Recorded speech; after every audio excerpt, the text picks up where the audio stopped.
sale. Yan, so ito guys, ang ating napamili. So ito ang ating napamili, ito sa Japan Home. Meron tayong mantika naman sa groceryhan. Meron tayo ditong Coke mismo sa groceryhan din yan. Meron tayo ditong Bear Brand Milo sa ano yan sa Robinson Supermarket. Meron din po tayo dito guys ng mga frozen goods and mga Yakult. Yan. So for today's video, tayo po ay mag-haul and pa-price update. Po tayo dito guys na Coke mismo, dalawang case. Yung Coke mismo po natin guys, dalawang case is 380 pesos. Yan. So per case, 190 pesos. Yan. So bentahan ko naman ito guys. Yan. So bentahan ko naman ito isa. Yun po ay 23 pesos. Pero super duper lamig na po yan guys. Kasi ang gamit natin dito ay ref. Yan. So refrigerator. Kasi yung iba, kumbaga nilalagay sa cooler. Yan. So pero ang ano natin dito is ref talaga yung gamit natin. And then, so dito guys, meron tayong mantika. Yan. So mantika guys.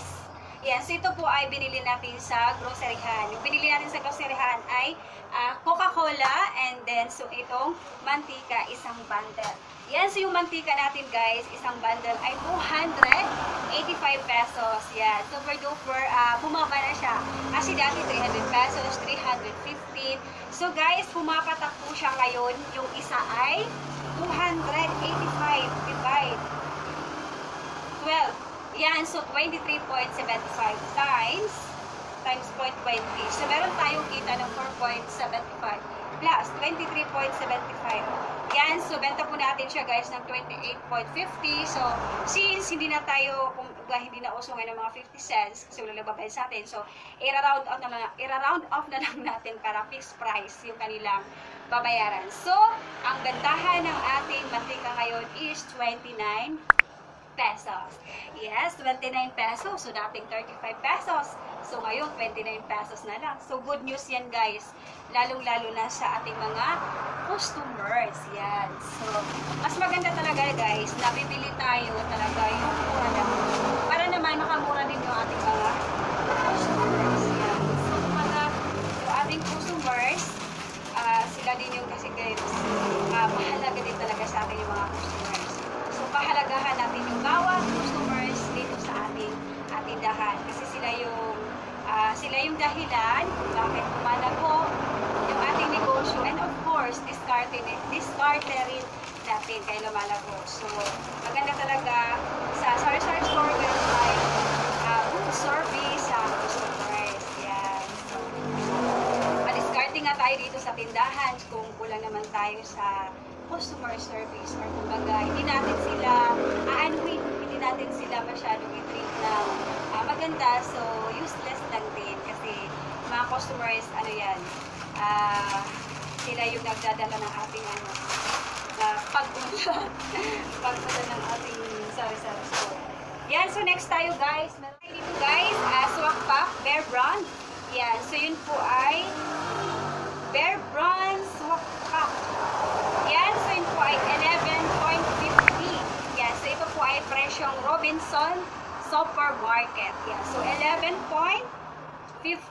Yan, so ang bentahan ko naman na to guys. So, ano lang tayo, sunod lang tayo sa sari-sari store na presyo talaga markup. 11.50 times 0.20.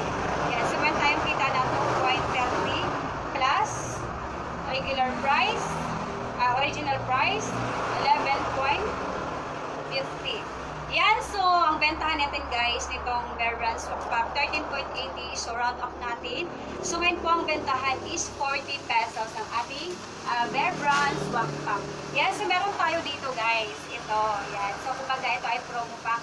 Yan, so buy 12 pieces 99 pesos lang. Yan, so ang atin guys gagawin natin, yan, so compute natin guys. Yan, so 99 divide 12. Yan, so pumatak po siya na 8.25 times 0.20, meron tayong 1.65. Yan, so plus 8.25.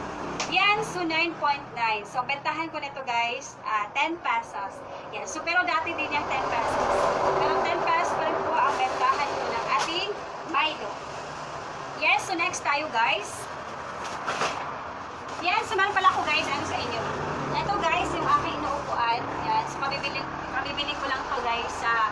Japan Home. Yan. Matibay siya kasi bakal. Yan. Kasi yung upuan ko dito, medyo takaw space. Yan. So, pinili ko na lang yung maliit na lang. Yung kasyo na lang sa ating pag-upo. Yan. So, yun po guys ay sa Japan Home. Ito. Yan. Sa ganito ngayon, yung mga upuan sa Japan Home is 388 pesos. Yan. 388 pesos. Pero matibay naman siya guys. Yan. So, parang comfortable tayo dito sa upuan na to. Yan. Yan. So, pag mag-vlog ako, dito na ako nakaupo. And then, kasi pag, kasi nangangala yung isang upuan dito, tapos malaki siya. And then, so, ito na lang, iniisipan ko na lang, pinag-ipunan ko to, 388 pesos. Yung kita ko naman sa pag-i-load business. Kailangan ko dito sa tindahan para hindi naman masyadong takaw space. Yan. So, ito tayo guys sa, yan, sa ito guys. Meron tayo dito, yes. Yan. So, ating ipa-price update, grocery store. Yan. So, meron po tayo guys dito, Yakult. Yan. So, 5 pack ang pinili ko na Yakult. Kasi ito guys, advisable to sa mga daycare na pwede pang snacks. Pero pag mga sito or mga soft drinks, hindi siya advisable. Yan, kila Simon, hindi siya pwede yung mga sito, soft drinks, yung mga Zesto, yan, hindi. Water, mas maigi pa daw pag water na lang. And then sa Yakult, okay naman ang Yakult at saka yung Dutch Milk, okay lang daw yun. And then yung mga soft drinks like C2 Royal, hindi siya advisable sa mga teachers. Yan. So ito guys, Yakult, ito yung super mabenta ngayon, lalo-lalo na pagpasukan.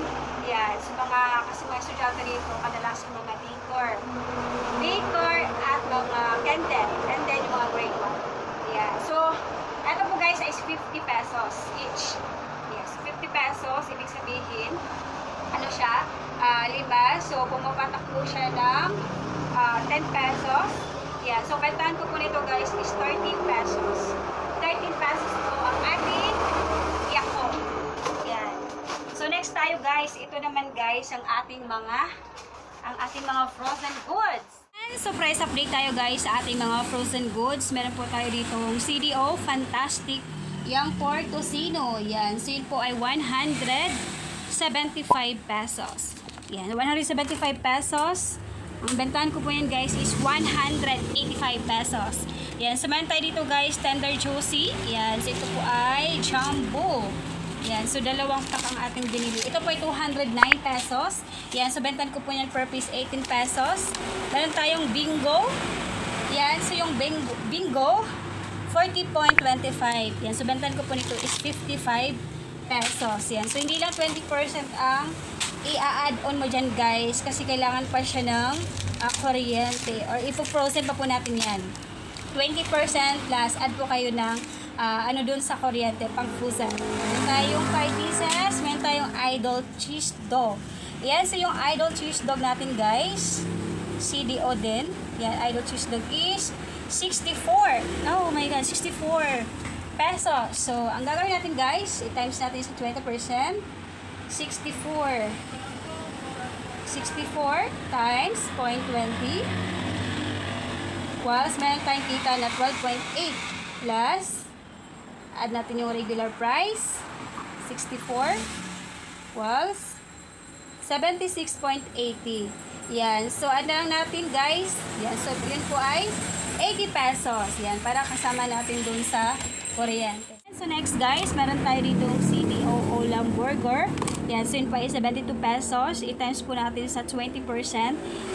Equal po siya ng 14.40. Yan, 14.40 plus 72, yung original price. Yan, so 86.40. Yan, so yung ating ating gastos dyan sa kuryente. Yan, so sakto lang po natin siya dito ng 90 pesos. Yan, so 90 pesos ang ating CDO Ulam Burger. So, yun lamang po guys ang ating video for today. Thank you for watching. I hope nakatulong. Yan, so na-price update kayo sa mga iba't ibang items na ating pinamili for today's video. Yan, so bye guys. Thank you for watching and thank you for all your support. Thank you for not skipping ads in my videos. Yan, so thank you so much. Stay safe and God bless. Happy selling and more earnings. Bye!